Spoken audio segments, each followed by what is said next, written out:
Hi అండి. కొన్నిసార్లు చాలా ఆశ్చర్యంగా అనిపిస్తుందండి.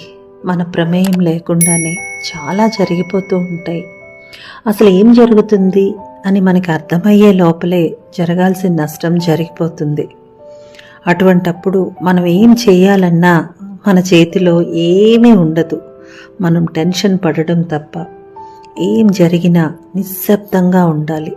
ఎందుకంటే మనం చేయగలిగింది అక్కడ ఏమీ ఉండదు. జరగాల్సింది జరుగుతుంది. మనం తప్పు చేయనంత వరకు ధైర్యంగా ఉండాలి.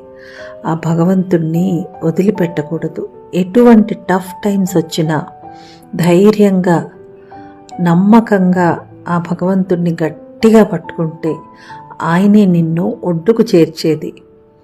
భగవంతుడు ఎలా నడిపిస్తే అలా నడుస్తుంది మన జీవితం. ఇది నిజమండి.